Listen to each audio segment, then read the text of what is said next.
এই জন্য আল্লাহর নবী বলতেছেন সালাসুন লা ইয়াদখুলুনাল জান্নাহ, তিন শ্রেণীর মানুষ কিন্তু তারা জান্নাতের মধ্যে প্রবেশ করতে পারবে না। এক নাম্বার হলো, বাবা ভালো করে বুঝবেন ওয়াজ, তিন শ্রেণীর মানুষ কিন্তু আল্লাহর রহম পাবে না, বরকত পাবে না, আল্লাহর জান্নাতও তাকে দেওয়া হবে না।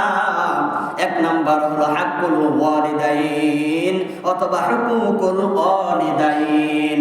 এই পৃথিবীর মধ্যে এমন কিছু সন্তান আছে রে বাবা, যে সন্তানগুলো মাতা পিতার সাথে সৎ ব্যবহার করে না। এমন সন্তান বাংলার জমিনে আমার আপনার রানীনগরের সমাজের মধ্যে আছে না নাই?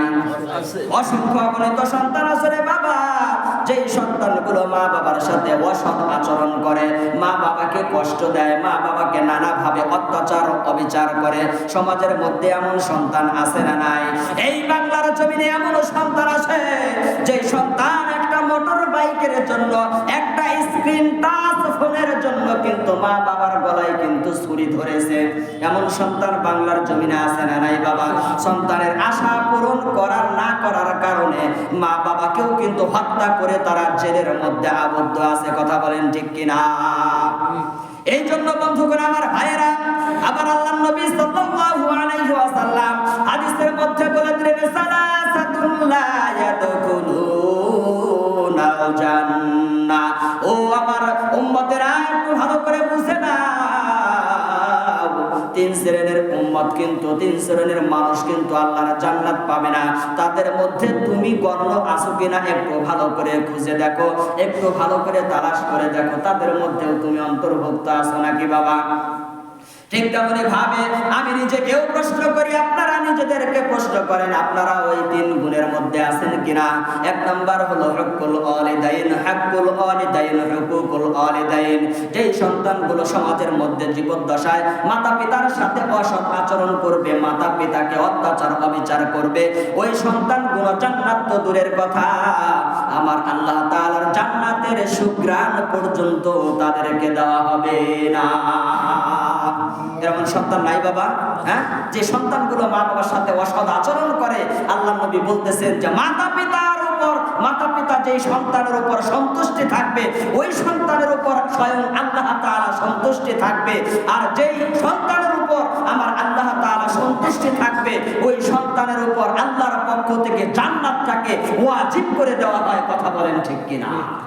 সম্মানিত হাজিরিন, এই জন্য আমি আপনি মাতা পিতার সাথে, অনেকের মাতা পিতা আছে অসৎ আচরণ করা হয়ে গেছে, ওই মাতা পিতার কাছে দুই পা ধরে অনুনয় বিনয় করে যে একটু ক্ষমা চাইবেন, ওই মাতা পিতা, ওই নেয়ামত কিন্তু বাংলার জমিনে নাই, দুনিয়াতে নাই। কথা বলেন ঠিক কিনা? এমন নাই সন্তান নাই যে ক্ষমা চাওয়ারও সৌভাগ্য পর্যন্ত হয় নাই, মাতা পিতা দুনিয়া থেকে বিদায় নিয়ে আল্লাহর হাতে ধরা পড়ে গেছে। কথা বলেন ঠিক কিনা? সম্মানিত হাজিরিন, এমন সন্তান আছে যে ভুল বেয়াদবি করেছি, এখনো মাতা পিতা নেয়ামত আমার আপনার সম্মুখে আছে। সময় থাকতে মাতা পিতার পা ধরে ক্ষমা চাও, মাতা পিতা যদি ক্ষমা করে আল্লাহর পক্ষ থেকে তার জন্য জান্নাত অবধারিত হয়ে যায়। সুবহানাল্লাহ। সম্মানিত হাজিরিন, এই জন্য আমার বাবাজিরা, মাতা পিতার সাথে অসৎ আচরণ করা যাবে না, মাতা পিতার সাথে সৎ আচরণ করতে হবে, সৎ ব্যবহার করতে হবে। শুধু মাতা পিতার সাথে সৎ আচরণ করলেই চলবে না, তাদের জন্য মালিকের কাছে কিন্তু জান্নাতের প্রার্থনা করতে হবে, হিদায়াতের প্রার্থনা করতে হবে। মালিক গো, আমার মাতা পিতা শৈশবে আমাকে যেইভাবে লালন পালন করেছে, মালিক বৃদ্ধ বয়সে, বৃদ্ধা অবস্থায় আমার মাতা পিতাকেও শৈশবে যেইভাবে লালন পালন করেছে, ওইভাবে আমার মাতা পিতাকেও তুমি লালন পালন করো। বলুন সুবহানাল্লাহ।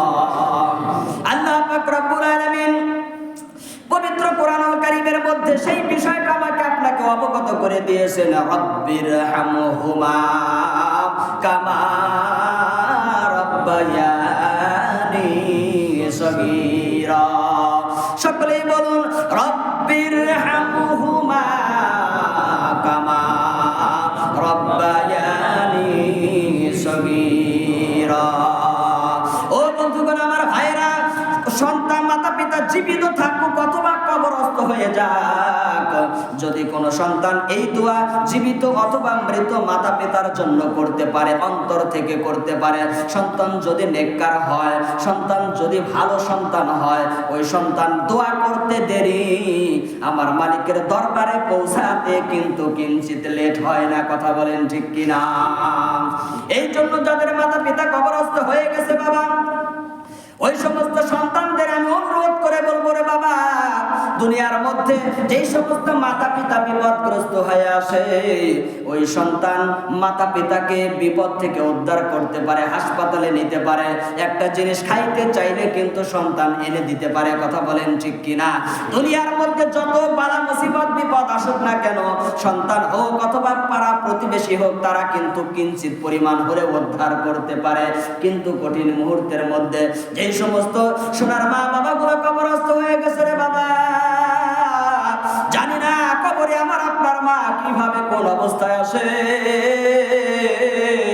আমার আপনার জানা নাই। আমি আপনি জানতে চাইলেও কিন্তু আমাকে আপনাকে জানানো হবে না বাবা। এই জন্য যে সোনার মা বাবা গুলো কবরস্থ হয়ে গেছে, ওই মাতা পিতার জন্য আমাকে আপনাকে 5 ওয়াক্ত নামাজ আদায় করে তার জন্য 2 হাত তুলে মালিকের দরবারে দরখাস্ত করে তাদের ক্ষমার প্রার্থনা করতে হবে। কথা বলেন ঠিক কিনা বাবা? ও বন্ধুগণ, আমার ভাইরা, এটা হলো 1 নম্বর হুকুকুল ওয়ালিদাইন। মাতা পিতার সাথে সদা সর্বদা সৎ আচরণ করতে হবে। মাতা পিতা সন্তানের উপর সন্তুষ্টি হইলে স্বয়ং আমার আল্লাহ তাআলা ওই সন্তানের উপর খুশি হয়ে যায়। 2 নাম্বার হলো বাবা, আল্লাহ নবী সাল্লাল্লাহু আলাইহি ওয়াসাল্লাম হাদিসের মধ্যে বলে দিয়েছেন, আল মারআতু মুতারাজ্জিলাতুল মুতাশাব্বিহাতু বিররিজাল। এই সমাজের মধ্যে এমন কিছু ধনীর দুলালি আছে রে বাবা, যেই মেয়েগুলো, যেই আদরের কন্যা সন্তানগুলো পুরুষের সাদৃশ্য রেখে সমাজের মধ্যে অবাধ মেলামেশায় লিপ্ত হয়ে আসে, পুরুষের মতো সাদৃশ্য রেখে তারা সমাজের মধ্যে, শহরের মধ্যে চলাফেরা করছে, আছে না নাই বাবা? এমন কিছু ধনীর ললনা আছে দেখবেন, ধনীর কন্যা সন্তানগুলো আছে দেখবেন, ওই সন্তানগুলো পুরুষের প্যান্ট শার্ট পরে কিন্তু সমাজের মধ্যে চলাফেরা করে। ঢাকার শহরের মধ্যে গেলে এমন আছে না নাই বাবা? অসংখ্য অগণিত আছে। আল্লাহর নবী সাল্লাল্লাহু আলাইহি ওয়াসাল্লাম বলতেছেন, আল মারআতু মুতারাজ্জিলাতুল মুতাশাব্বিহাতু বিররিজাল। যেই কন্যা সন্তানগুলো পুরুষের সাদৃশ্য অর্জন করবে রে বাবা, ওই কন্যা সন্তানগুলো জান্নাত তো দূরের কথা, আমার আল্লাহ পাক রব্বুল আলামিনের নেক দৃষ্টি তার উপর পড়বে না। আল্লাহর পক্ষ থেকে তাকে রহমত দেওয়া হবে না, বরকত দেওয়া হবে না। আমার আল্লাহ তাআলা সর্বশেষে ঘোষণা দিলেন, রে বাবা, ওই সন্তানকে, ওই কন্যা সন্তানকে লা ইয়াদখুলুনাল জান্নাহ, তাকে জান্নাতের মধ্যে প্রবেশ করানোর মতো কোনো সুযোগ দেওয়া হবে না।